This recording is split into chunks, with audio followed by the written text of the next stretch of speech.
ओम गणेशाय नमः। ओम नमः शिवाय। मैं निखिल ज्योतिष आचार्य आप सभी का मेरे चैनल पर पुनः स्वागत करता हूं। आशा करता हूं आप सभी स्वस्थ होंगे। महादेव की कृपा आप सभी पर सदैव बनी रहे। ये वीडियो कर्क यानी कि कैंसर के लिए बहुत महत्वपूर्ण है, क्योंकि वीडियो है जनवरी, फरवरी, मार्च 2024 के त्रैमासिक राशिफल के बारे में।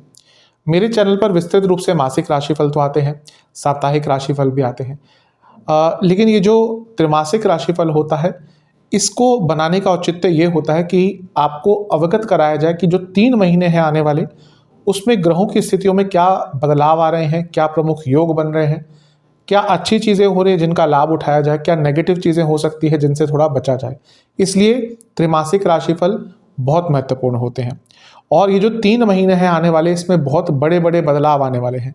जहाँ साल की शुरुआत में ही देवगुरु बृहस्पति मार्गी हो जाएंगे, बुध भी मार्गी हो जाएंगे, वहीं मंगल कहीं ना कहीं जैसे जैसे आगे बढ़ेंगे तो उच्च की स्थिति में आ जाएंगे। सूर्य और मंगल की युति बनी रहेगी। इसके साथ ही शनि और मंगल की युति होगी। शनि और सूर्य यानी कि पिता पुत्र की युति होगी।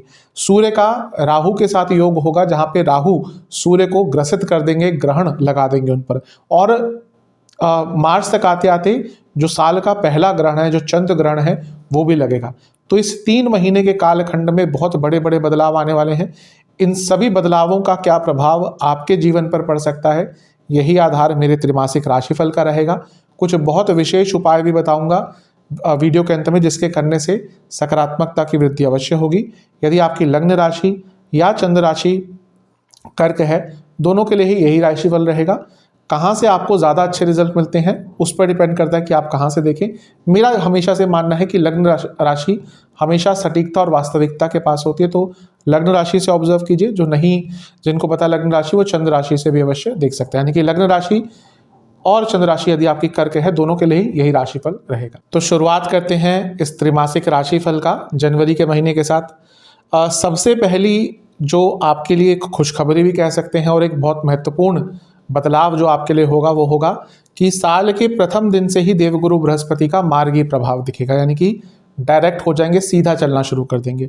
और साल के शुरुआती ही 1-2 दिन में बुध भी मार्गी हो जाएंगे। बुध भी कहीं ना कहीं 13 दिसंबर को वक्री हो गए थे और साल के शुरुआत में वो भी मार्गी हो जाएंगे। तो 2 महत्वपूर्ण ग्रह मार्गी हो जाएंगे। और गुरु तो आपके लिए बहुत महत्वपूर्ण है। कारण क्या है कि वो आपके भाग्य स्थान के स्वामी है, भाग्येश हैं, और करंटली आपके कर्म स्थान में गोचर कर रहे हैं।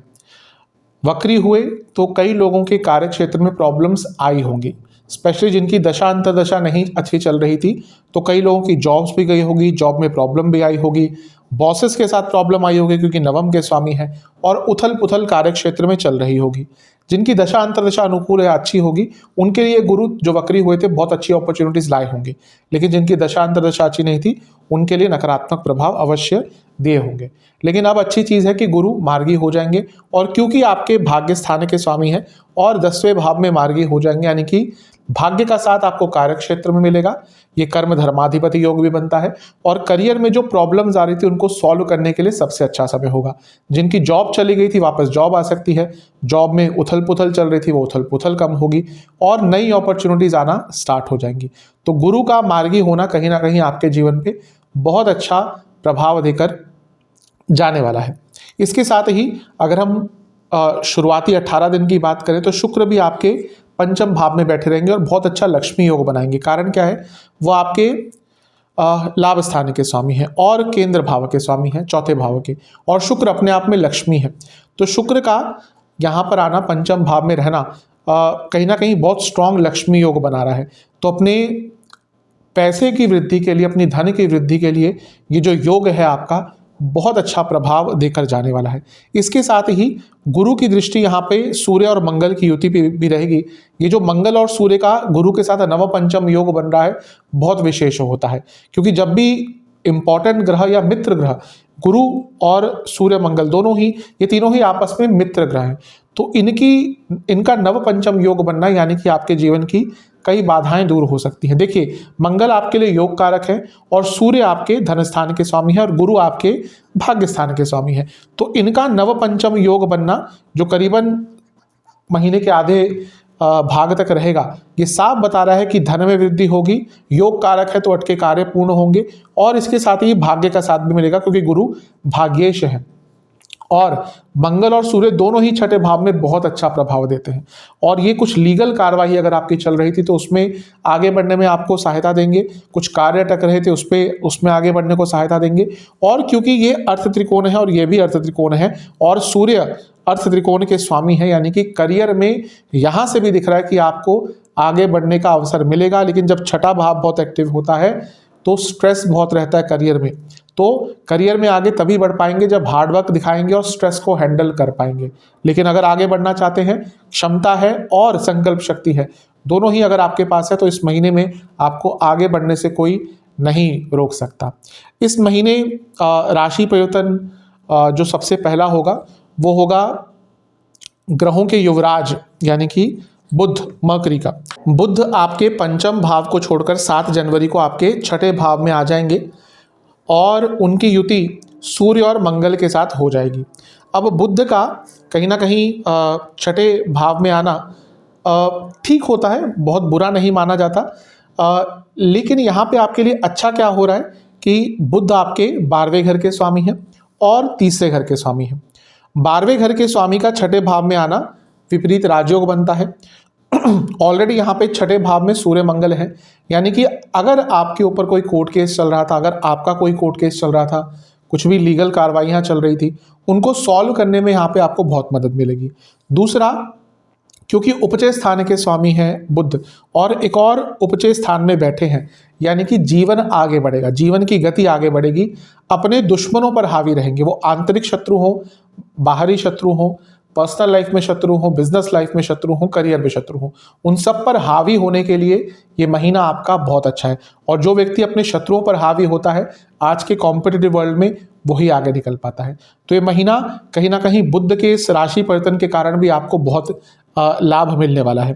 इसके साथ ही देखिए यहाँ पर भी गुरु का ये जो प्रभाव है नव पंचम योग का, ये बना रहेगा क्योंकि गुरु आपके भाग्येश हैं और अपनी ही राशि को देख रहे हैं, यानी कि ये महीना भाग्य का भी साथ मिलेगा, आपकी संकल्प शक्ति भी अच्छी रहेगी, आपके प्रयास भी अच्छे रहेंगे और दुश्मनों पर भी विजय प्राप्त करेंगे। सारी ही स्थितियां कर्क के जातकों के लिए आगे बढ़ने वाली है। यहाँ पर केवल एक ही चीज़ आपको आगे बढ़ने से रोक सकती है, वो है आप खुद। मैं बहुत बार बता चुका हूँ, लेट बैक होते हैं ये लोग, एक जगह पर बहुत लंबे टाइम तक टिक जाते हैं। तो अगर आप अपने परिस्थितियों में बदलाव लाना चाहते हैं तो आपको सबसे ज़्यादा अपने अंदर इस महीने बदलाव लाना पड़ेगा। कोई भी अपॉर्चुनिटी दिखती है उसको छोड़ना नहीं होगा, उस अपॉर्चुनिटी का लाभ उठाना पड़ेगा। इन सब चीज़ों पर आपने काम किया तो आपके लिए महीने का साल का प्रथम महीना ही कहीं ना कहीं बहुत लाभप्रद होने वाला है। इसके साथ महीने में एक और राशि परिवर्तन होगा, वो होगा सूर्य का।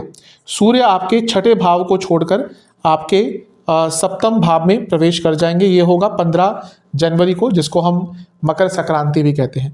अब क्योंकि सूर्य आपके धनेश हैं यानी कि धन स्थान के स्वामी हैं, उनका लग्न पर प्रभाव अपने आप में धन योग बनाता है। तो जनवरी के महीने में आपके धन बढ़ने की उम्मीद बहुत ज़्यादा है। और क्योंकि धनेश आपके सप्तम भाव में बैठे हैं यानी कि बिजनेस के स्थान में, तो जो लोग बिजनेस करते हैं उनको भी लाभ होगा। इसके साथ ही आपके पति या पत्नी की इनकम बढ़ने की भी संभावना यहाँ पर बन जाती है। और गुरु से केंद्र में है सूर्य, ये पद प्रतिष्ठा के लिए बहुत अच्छा होता है क्योंकि दोनों ही लग्न से भी केंद्र में है, आपस में भी केंद्र में है और लग्न से भी केंद्र में है। ये पद प्रतिष्ठा, सम्मान, अपने प्रमोशन, इन सब के लिए बहुत अच्छा है। सप्तम भाव क्योंकि आपके रिकॉग्निशन का है, तो जिनकी प्रमोशन अटकी हुई थी, जनवरी का महीना 15 तारीख के बाद बहुत विशेष है। आपके प्रमोशन के जो योग हैं बहुत ज़्यादा, बहुत स्पष्ट रूप से बनने वाले हैं। इस महीने एक और राशि परिवर्तन होगा 18 जनवरी को, जब शुक्र आपके पंचम भाव को छोड़कर आपके छठे भाव में प्रवेश कर जाएंगे। ये थोड़ा सा अच्छा थोड़ा सा बुरा है। कारण क्या है कि शुक्र जहां अधिकतम जगहों पे अच्छा प्रभाव देते हैं, मेरे हिसाब से छठा भाव ऐसा है जहां पे शुक्र का प्रभाव निखर कर सामने नहीं आता। मैंने ऐसी कई कुंडलियां देखी है, सब कुछ ठीक है लेकिन शुक्र छठे में है। उन लोगों के जीवन में अगर पैसा भी आता है उसको कभी इंजॉय नहीं कर पाते। उन लोगों के जीवन में कहीं ना कहीं लव लाइफ, मैरिड लाइफ, सब में प्रॉब्लम चलती है क्योंकि शुक्र कहीं ना कहीं यहाँ पे क्षीण हो जाते हैं। तो यहाँ के जो शुक्र हैं वो अच्छा प्रभाव नहीं देते। शुक्र और मंगल की जो युति है ये कहीं ना कहीं बता रही है कि मैरिड लाइफ में भी यहाँ पे प्रॉब्लम आ सकती है। कारण क्या है कि शुक्र मंगल अपने आप में अगर हम देखें तो मंगल काल पुरुष की कुंडली में प्रथम स्थान के स्वामी है और शुक्र सप्तम के स्वामी है। तो इनकी युति जब छठे भाव में होगी तो विवाह में प्रॉब्लम्स आएंगी, यानी कि वैवाहिक जीवन में प्रॉब्लम्स आएंगी। ये दोनों, इन दोनों की युति अपने आप में विवाह के योग बनाती है, लेकिन क्योंकि छठे भाव में, यानी कि अगर विवाह की बात आगे बढ़ेगी भी तो बहुत अड़चनों के साथ होगा। तो ये जो मंगल और शुक्र की युति है ये थोड़ा सा आपको नेगेटिव प्रभाव विवाह, लव लाइफ, इन सब में दे सकती है। लेकिन क्योंकि शुक्र आपके लाभेश हैं और मंगल योग कारक है और छठे भाव में इन दोनों की युति हो रही है, तो अगर आपका कुछ पैसा अटका हुआ था या कोई महत्वपूर्ण कार्य धन से संबंधित अटका हुआ था या कोई बहुत महत्वपूर्ण कार्य अटका हुआ था, अपनी संकल्प शक्ति और अपने विश्वास के साथ आप उस कार्य को बहुत आराम से पूर्ण कर सकते हैं। तो ये आपके लिए कहीं ना कहीं एक अच्छा प्रभाव होगा। ध्यान ये देना है, मैंने मैरिड लाइफ की बात करी, सूर्य भी क्योंकि सप्तम में आ चुके हैं तो मैरिड लाइफ में प्रॉब्लम्स अवश्य आएंगी, क्योंकि सूर्य एक सेपरेटर है। सूर्य कभी भी मैरिड लाइफ पर अच्छा प्रभाव नहीं देते। तो उनका सूर्य का सप्तम में होना आना गोचर में मैरिड लाइफ पर नेगेटिव प्रभाव देगा। और देखिए आपका जो सप्तम भाव है ये भी पाप कर्तरी में होगा। तो मैरिड लाइफ में ये महीना स्पेशली 15 जनवरी के बाद से आपके लिए बहुत हद तक प्रॉब्लम्स क्रिएट कर सकता है। इससे थोड़ा सा आपको बच के रहना है। और कोई राशि परिवर्तन इस महीने तो नहीं होगा, तो बाकी ग्रहों की स्थिति में भी थोड़ी सी नज़र डाल लेते हैं। शनि लंबे अरसे तक आपके अष्टम में ही रहेंगे और वो विपरीत राजयोग बनाकर बैठे हैं। तो ये वो समय है जब आपके जीवन में आपको कुछ सीखने का अवसर मिल सकता है। अष्टम भाव गूढ़ विद्याओं का होता है, स्टडी का होता है और रिसर्च का होता है। अब रिसर्च का मतलब ये नहीं कि आपको साइंटिस्ट ही बनना है, हर व्यक्ति को कहीं ना कहीं अपने लेवल पर रिसर्च करती रहनी चाहिए। तो ये वो समय है जब आपको बहुत कुछ नया सीखने को मिलेगा। और क्योंकि शनि विपरीत राजयोग बना रहे हैं तो आपके जीवन में नई अपॉर्चुनिटीज भी आएंगी। लेकिन ध्यान ये रखना है कि शनि क्योंकि 10वें भाव को देख रहे हैं और जो कि नीच की राशि है शनि की, और शनि स्वयं अष्टम भाव में है, तो ये जो भी नई अपॉर्चुनिटीज आएंगी ये बहुत अप्स एंड डाउन्स वाली होंगी। तो आपको अगर आगे बढ़ना है आने वाले लंबे अरसे में तो आपको ये समझना पड़ेगा कि स्थिरता को थोड़ा सा साइड में रखकर कुछ चुनौतियों को अपनाना पड़ेगा, तभी आने वाले टाइम में ये शनिदेव के प्रभाव का लाभ उठा सकते हैं। राहु नवम में बने रहेंगे। राहु कहीं ना कहीं नवम में बहुत अच्छा प्रभाव देते हैं। मैं पहले ही एक बहुत विस्तार में वीडियो बना चुका हूं तो ज़्यादा नहीं जाऊंगा, लेकिन राहु का नवम में होना अच्छा है। लेकिन कर्क के लिए अगर राहु जब भी नवम में आते हैं तो कोई बहुत बड़ी बीमारी दे सकते हैं। मैं पहले ही बताया और कहीं ना कहीं मेरे ही कई क्लाइंट्स हैं जिनके साथ कुछ ऐसी चीज़ें हुई हैं। तो राहु का नवम भाव में आना यानी कि कोई बड़ी बीमारी, कोई ला इलाज, शास्त्र कहते हैं कोई ला इलाज बीमारी, यानी कि जिसका बहुत आराम से इलाज नहीं मिलता। तो अपनी सेहत को लेकर आने वाले टाइम में बहुत केयरफुल रहेगा, क्योंकि राहु कोई ऐसा प्रभाव देकर जा सकते हैं। केतु आपके तीसरे भाव में बने रहेंगे और केतु बहुत अच्छा प्रभाव देते हैं। केतु मंगल की तरह प्रभाव यहाँ पर देते हैं। तो मंगल भी तीसरे भाव में बहुत अच्छा रिजल्ट देते हैं और केतु का यहाँ पे आना यानी कि आपके अंदर कुछ नया करने का एक जज्बा आएगा, आपके अंदर रिस्क लेने की एक एबिलिटी आएगी। और आज के टाइम में कहीं ना कहीं आप अगर 100 सक्सेसफुल व्यक्तियों को उठा लें, उनको देख लें, उनमें से करीबन 95 लोगों ने अपने जीवन में रिस्क लिया होता है, तभी वो आगे बढ़ते हैं। तो ये केतु के कारण आपके जीवन में बहुत अच्छा प्रभाव आपको मिलने वाला है। इन सब चीज़ों का आपको लाभ उठाना है। गुरु क्योंकि आखिरी 4 महीने हैं जो आपके यहाँ पे 10वें भाव में रहने वाले हैं, तो इस समय का लाभ उठाइए, क्योंकि फिर गुरु आपके 10वें स्थान में बहुत लंबे टाइम बाद आएंगे। तो यहाँ पे क्योंकि गुरु आपके 4 महीने मार्गी 10वें भाव में रहेंगे और उसके बाद मई में लाभ स्थान में आ जाएंगे। तो अपने करियर में इतनी मेहनत कीजिए कि जब गुरु का गोचर आपके लाभ स्थान में होगा मई 2024 में, तो आपको इतना लाभ मिले कि शायद आप भी सोच नहीं रहे हो। तो महीना ओवरऑल आपके लिए ठीक है। एक चीज बताना भूल गया, सूर्य की दृष्टि और मंगल की 8वीं दृष्टि दोनों ही लग्न भाव पर बनी रहेगी। गुस्सा बहुत आएगा, तो अपने गुस्से पर नियंत्रण रखिएगा, क्योंकि कर्क वाले लोग एक्सप्रेसिव नहीं होते, अपनी बातों को एक्सप्रेस नहीं कर पाते, और अधिकतम जब इनको गुस्सा आता है तो इनके मुख से गलत चीज़ें निकलती हैं जो ये शायद बोलना नहीं चाहते, और इसीलिए प्रॉब्लम्स आती हैं। तो अपने गुस्से पर नियंत्रण रखेंगे तो बहुत अच्छा है। जहाँ तक सेहत की बात है, इस महीने आपको गले के रोग तंग करेंगे, पेट की प्रॉब्लम बहुत तंग करेगी, तो बाहर का खाना अवॉइड कीजिएगा, सात्विक खाना ज़्यादा खाइएगा। लोअर बैक में दर्द रहेगी, कफ के रोग बने रहेंगे, वैसे भी कफ प्रकृति होती है कर्क की, तो कफ रोग बने रहेंगे। और इसके साथ ही इंटेस्टाइन की प्रॉब्लम और प्राइवेट पार्ट से जुड़ी प्रॉब्लम भी आपको इस महीने तंग कर सकती है। चलते हैं फरवरी 2024 की तरफ। ये महीना भी बहुत विशेष है क्योंकि इस महीने बहुत बड़े राशि परिवर्तन होने वाले हैं। सबसे पहला राशि परिवर्तन तो इस महीने के पहले दिन ही हो जाएगा, जब बुध आपके छठे भाव को छोड़कर आपके सप्तम भाव में आ जाएंगे और बुध और सूर्य की युति होगी, जिसको बुध आदित्य योग कहते हैं। क्योंकि बुध स्टडी के कारक हैं और सूर्य कहीं ना कहीं कॉम्पिटिटिव एग्जाम्स के लिए, स्पेशली गवर्नमेंट कॉम्पिटिटिव एग्जाम्स के लिए बहुत अच्छे हैं, बहुत इंपॉर्टेंट होते हैं। तो जिन स्टूडेंट्स का इस महीने कोई सरकारी कॉम्पिटिटिव एग्जाम है, उनके लिए अच्छा ये महीना रहेगा। और बुध आदित्य योग का केंद्र भाव में बनना, यानी कि स्टूडेंट्स के लिए ओवरऑल भी ये महीने का जो शुरुआती भाग है ये शुभता लेकर आएगा, क्योंकि ये बुध आदित्य योग आपके लग्न को भी देखेगा दोनों मिलकर। तो आपको बहुत अच्छे आइडियाज़ आएंगे और अपने आइडियाज़ के दम पर आगे बढ़ने का अवसर मिलेगा, क्योंकि बुध आपके तीसरे भाव के स्वामी है और धन स्थान के स्वामी के साथ सप्तम भाव में बैठे हैं। यानी कि जो लोग बिजनेस करते हैं अपने एफर्ट्स के दम पर धन कमा सकते हैं, क्योंकि दोनों ही स्थानों के स्वामी सप्तम भाव में है। तो ये महीना विशेष दिख रहा है, अच्छा दिख रहा है। पहले ही दिन राशि परिवर्तन, यानी कि महीने के शुरुआत में ही आपके जीवन में बदलाव आना शुरू हो जाएंगे। इस महीने का जो सबसे बड़ा राशि परिवर्तन होगा वो होगा मंगल का।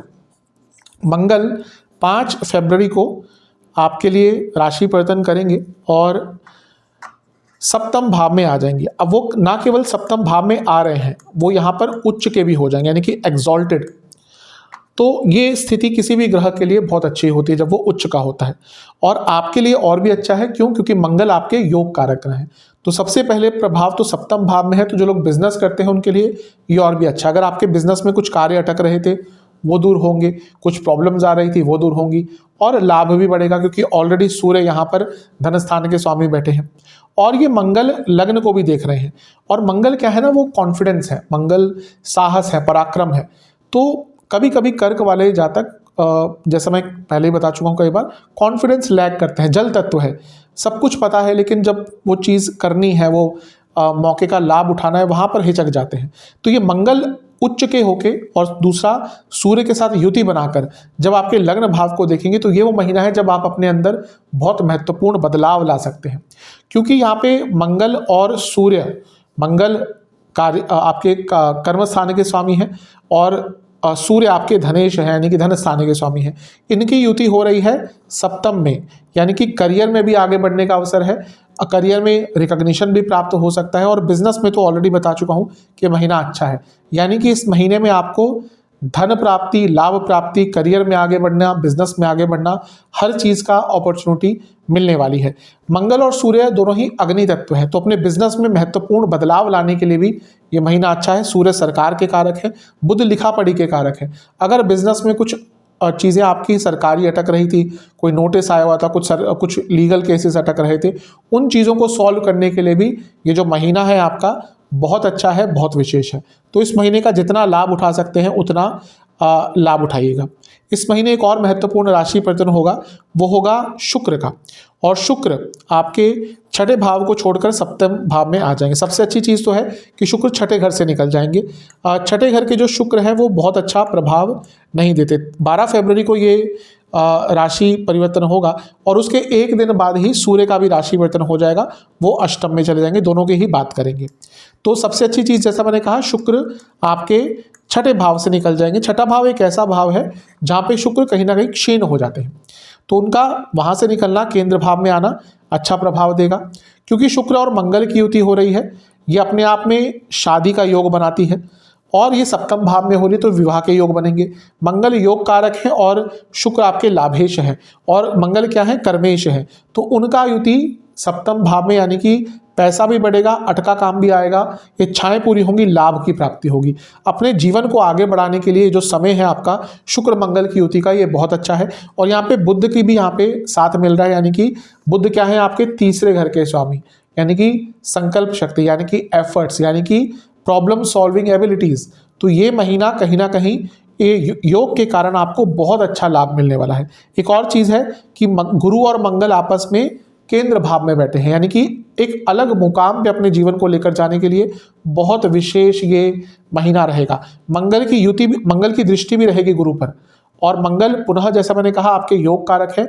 और गुरु क्या है, गुरु आपके छठे घर के स्वामी है और भाग्य स्थान के स्वामी, यानी कि आपके योग कारक का साथ आपके भाग्य स्थान के स्वामी को मिल रहा है। ये महीना हर तरफ से आपके लिए बहुत अच्छा, बहुत विशेष दिख रहा है। सूर्य का लेकिन अष्टम में जाना थोड़ी सी प्रॉब्लम क्रिएट कर सकता है। कारण क्या है, वो एक तो उनकी युति शनि से हो गई, पिता पुत्र की युति हो गई और वो अष्टम भाव में। ये साफ बताता है कि आपके करियर में बॉसेस से थोड़ी प्रॉब्लम आ सकती है, और घर में भी थोड़े जो आपके बड़े लोग हैं उनसे भी आपके वाद विवाद हो सकते हैं। अपने पिताजी की सेहत का यहाँ पर बहुत ध्यान दीजिएगा, क्योंकि उनकी सेहत बिगड़ सकती है। अच्छा क्या होगा, क्योंकि धन स्थान के स्वामी है सूर्य और अष्टम के स्वामी है शनि, और इनकी युति अष्टम में हो रही है, यानी कि अचानक से पैसा आ सकता है और एंसेस्ट्रल प्रॉपर्टी से लाभ हो सकता है, वसीयत से लाभ हो सकता है, कोई आपका हिडन सोर्स ऑफ इनकम है वहां से आपको लाभ हो सकता है। तो ये महीना कहीं ना कहीं आपके लिए बहुत अच्छा, बहुत विशेष दिख रहा है। लेकिन सूर्य का अष्टम में और शनि सूर्य की युति ये नेगेटिव प्रभाव थोड़ा सा दे सकती है, इससे आपको बच के रहना है। एक और थोड़ी सी नेगेटिव चीज़ ये है कि मंगल और जो शुक्र की युति है ये सप्तम में हो रही है, और मंगल का सप्तम में होना मंगल दोष बनाती है, और यहाँ पे बुध का भी आना बहुत अच्छा नहीं होता, और सूर्य का शनि का अष्टम में योग, ये मांगल्य स्थान होता है, अष्टम भाव बहुत इंपॉर्टेंट होता है। कई जो शादियां टूटती हैं वो अष्टम भाव और दूसरे भाव के कारण टूटती है, लोगों को पता नहीं होता क्यों इतने महत्वपूर्ण है ये, क्योंकि ये मांगल्य स्थान है और ये सप्तम से अष्टम स्थान है। तो यहाँ पर युति होना और मंगल का प्रभाव सप्तम में होना, जो जिनकी शादी नहीं हो रही थी उनके लिए तो विवाह का योग बनाएगा मंगल शुक्र की युति, लेकिन जो ऑलरेडी मैरिड है उनके लिए प्रॉब्लम्स और बढ़ेंगी। मैं पहले ही बता चुका हूँ, कर्क वालों की जो मैरिड लाइफ होती है बहुत अच्छी नहीं होती, अधिकतम लोगों की 90% लोगों की, लेकिन यहाँ पर चीज़ें और थोड़ी बिगड़ सकती हैं, यहाँ पर इवन डाइवोर्स तक बातें जा सकती हैं। तो इस चीज़ का आपको सबसे ज़्यादा ध्यान देना है। तो भौतिक सुख आपका इस महीने बहुत बढ़ता हुआ दिख रहा है, लेकिन पर्सनल लाइफ पे इम्पैक्ट रहेगा, इन-लॉज के कारण भी प्रॉब्लम होगी, इवन आपका अपने दोस्तों से भी बहुत झगड़ा हो सकता है, आपकी इमेज पर भी लोग थोड़ा प्रहार करने की कोशिश करेंगे। तो इन सब चीज़ों से आपको बचने का प्रयास करना है। इस महीने एक और राशि परिवर्तन होगा 20 फरवरी को, बुध आपके अष्टम भाव में प्रवेश कर जाएंगे, शनि और सूर्य के साथ उनकी युति हो जाएगी। अब बुध एक ऐसे ग्रह हैं जो अष्टम भाव में अच्छा प्रभाव देते हैं, अचानक से धन की प्राप्ति करवाते हैं, व्यक्ति को पता भी नहीं होता, उन सोर्सेज से पैसा आ जाता है। तो बुध का आपके लिए अष्टम में जाना बहुत अच्छा प्रभाव देगा। जैसा मैंने थोड़ी देर पहले कहा वही रिपीट करूंगा कि भौतिक जीवन के लिए महीना बहुत अच्छा है, लेकिन पर्सनल लाइफ, मैरिड लाइफ के लिए अच्छा नहीं है। बुध यहाँ पे विपरीत राजयोग भी बना रहे हैं और शनि ऑलरेडी विपरीत राजयोग बनाकर बैठे हैं। तो दो विपरीत राजयोग, यानी कि जीवन में नई अपॉर्चुनिटीज आएंगी, आउट ऑफ द ब्लू आएंगी, यानी कि जो आप सोच नहीं रहे थे वहां से अपॉर्चुनिटीज आ सकती हैं और कुछ नया करने का अवसर मिल सकता है। तो महीना मेटलिस्टिक बहुत अच्छा है, बस पर्सनल लाइफ, मैरिड लाइफ, इन सब पर बहुत ध्यान देना है। सेहत की बात करूं तो आपको यदि कोई हार्मोनल प्रॉब्लम है दिक्कत बढ़ेगी, जिनको किडनी की प्रॉब्लम है दिक्कत बढ़ेगी, लिवर की प्रॉब्लम है दिक्कत बढ़ेगी, और इसके साथ ही आपको इन्फेक्शन इस महीने बहुत तंग कर सकते हैं। चलते हैं मार्च 2024 की तरफ। इस महीने जो पहला राशि परिवर्तन होगा सेम डे ही होगा, यानी कि 7 मार्च को, जब बुध आपके अष्टम भाव को छोड़कर नवम भाव में प्रवेश कर जाएंगे, नीच के हो जाएंगे 7 मार्च को, और शुक्र भी इसी दिन राशि परिवर्तन करेंगे और आपके अष्टम भाव में आ जाएंगे। दोनों की ही चर्चा करेंगे, महत्वपूर्ण है दोनों ही। सबसे पहली बात है कि जब कि राशि परिवर्तन हो जाएगा तो करीबन 7-8 दिन के लिए मंगल का प्रभाव आपके लग्न पर रहेगा, और मंगल क्योंकि उच्च के हैं और योग कारक ग्रह हैं, ये वो टाइम है जब आपके बहुत अरसे से अटके हुए कार्य पूर्ण हो सकते हैं। तो इस मंगल की ऊर्जा को आपको लाभ उठाना है, बहुत विशेष समय होगा ये। बुध की बात करते हैं, देखिए बुध नीच के हो गए और राहु के साथ बैठ गए। बुध क्या है, बुद्धि के कारक है, और राहु कहीं ना कहीं लालच है, मोह है, माया है, और ये नवम भाव में हो रहा है। तो यहाँ पर आपको थोड़ा सा ध्यान देना है, क्योंकि ये स्थान पंचम से पंचम में है, आपका एकदम थॉट प्रोसेस बदल सकता है। तो कोई भी बड़ा निर्णय मत लीजिएगा, लालच से बचिएगा। ये वो समय है जब माया कहीं ना कहीं आपको घेर लेगी। जब माया हमारे जीवन में बहुत प्रबल हो जाती है, हम गलत निर्णय लेते हैं, माया का काम ही वो होता है। तो यहाँ पर आपको कोई भी बड़ा निर्णय नहीं लेना, लालच से बचना है, किसी की बातों में नहीं आना, और स्पेशली कार्य क्षेत्र में अपने बॉसेस से जब बात करेंगे इस टाइम पे बहुत केयरफुल होकर कीजिएगा, क्योंकि आपकी कही हुई बात आपके बॉसेस को चुभेगी और ईगो क्लैशेस यहाँ पे हो सकते हैं। तो ये थोड़ा सा प्रभाव है जिससे आपको बचना है, क्योंकि बुध बुद्धि के कारक हैं, और जब वो नीच के और राहु के साथ हो जाते हैं, राहु भ्रमित करते हैं, तो नीच के बुध हैं और भ्रमित बुध हैं, तो यहाँ पे आप कुछ ऐसी चीज़ें कर देंगे जो आपको शायद नहीं करनी चाहिए। और क्योंकि नवम में है, इसलिए मैंने कहा कि बॉसेस से अपने बहुत बच कर रहेगा, कम बोलेंगे तो अच्छा है, जितना लिमिटेड आपकी कम्युनिकेशन उनसे होगी तो उतना अच्छा है। शुक्र आपके अष्टम में आ जाएंगे और कहीं ना कहीं पूरा महीना यहीं पे रहेंगे। शुक्र क्योंकि लाभेश है और अष्टम में बैठे हैं, यानी कि अचानक से लाभ प्राप्ति होगी। और इसके साथ ही शुक्र क्योंकि चौथे भाव के स्वामी हैं, यहाँ पर अष्टम भाव में बैठे हैं। कोई प्रॉपर्टी का केस चल रहा था, क्योंकि सूर्य के साथ युति है, वो दूर हो सकता है। और पुनः अष्टम भाव एंसेस्ट्रल प्रॉपर्टी का है, तो एंसेस्ट्रल प्रॉपर्टी पे कुछ कंस्ट्रक्ट कराना था या एंसेस्ट्रल प्रॉपर्टी का कुछ वाद विवाद चल रहा था, उसको सॉल्व करने के लिए ये महीना भी आपका अच्छा रहेगा। तो ये भी एक विशेष लाभ आपको मिलेगा। ध्यान ये देना है, शुक्र जब अष्टम में आते हैं तो मैरिड लाइफ में ट्रस्ट इश्यूज आते हैं, तो दोनों के ही साइड से मैरिड लाइफ में ट्रस्ट इश्यूज आ सकते हैं, तो इस चीज़ पर आपको थोड़ा कंट्रोल करके चलना है। इस महीने 2 राशि परिवर्तन और होंगे महत्वपूर्ण, आसपास ही होंगे। वो होगा 14 तारीख को सूर्य का राशि परिवर्तन और 15 तारीख को मंगल का राशि परिवर्तन। तो सूर्य आपके अष्टम भाव को छोड़कर आपके नवम भाव में प्रवेश कर जाएंगे, ये होगा 14 मार्च को। और मंगल आपके सप्तम भाव को छोड़कर अष्टम भाव में आ जाएंगे, और ये होगा 15 मार्च को। तो 14 को सूर्य, 15 को मंगल। पहले सूर्य की बात करते हैं। देखिए, सूर्य यहाँ पर एक तो नीच के बुध के साथ है, दूसरा सूर्य राहु के साथ है, ये ग्रहण दोष लगता है। सूर्य और राहु का, या सूर्य और चंद्रमा का राहु और केतु के साथ संबंध युति, इसको ग्रहण दोष कहते हैं। अब सूर्य क्योंकि आपके धनेश हैं और वो ग्रहण दोष में आ गए, तो अपने खर्चों पर नियंत्रण रखिएगा। यहाँ पे आपको धन का नुकसान अचानक से हो सकता है। अच्छा किसके लिए हो सकता है, क्योंकि राहु विदेश के कारक हैं, तो जो लोग विदेश से संबंधित काम करते हैं उनको यहाँ पे अचानक से लाभ हो सकता है। जो लोग मीडिया से जुड़ा कार्य करते हैं, जो राहु के कार्य उनसे जुड़ा कार्य करते हैं, उनको लाभ हो सकता है। लेकिन क्योंकि सूर्य राहु के साथ आ गए, तो आपका धन का नुकसान हो सकता है, खर्चे बढ़ सकते हैं। और पुनः यही कहूँगा, क्योंकि सूर्य पिताजी के कारक है और नवम भाव पिताजी का है, और यहाँ पे ग्रहण दोष लग रहा है, तो अपने पिताजी के साथ संबंधों पर भी काम कीजिएगा। और ये वो समय है जब आपके पिताजी की सेहत भी बिगड़ सकती है, और अगर आपके घर में कोई वृद्ध सदस्य है, उनकी सेहत भी यहाँ पर अचानक से बिगड़ सकती है, तो इसका आपको थोड़ा सा ध्यान देना है। अब बात करते हैं शुक्र की। शुक्र अष्टम में जब आए हैं, तो क्योंकि उनकी युति मंगल के साथ है, मैंने वैसे डिस्कस कर लिया कि ट्रस्ट इश्यूज आते हैं, लेकिन क्योंकि मंगल के साथ भी उनकी युति है, तो यहाँ पर एक चीज़ हो सकती है कि आपका जो बहुत लंबे अरसे से कोई अटका हुआ पैसा था, वो यहाँ पर पुनः वापस आ सकता है।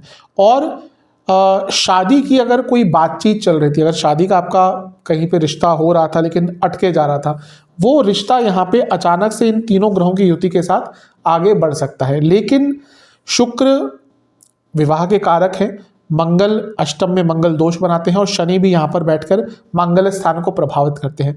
तो पुनः कहूँगा, ये पूरा जो 3 महीने का कालखंड है, स्पेशली फरवरी और मार्च, यहाँ पे आपकी मैरिड लाइफ में, यानी कि जो लोग ऑलरेडी मैरिड हैं, उनके लिए प्रॉब्लम्स आ सकती है।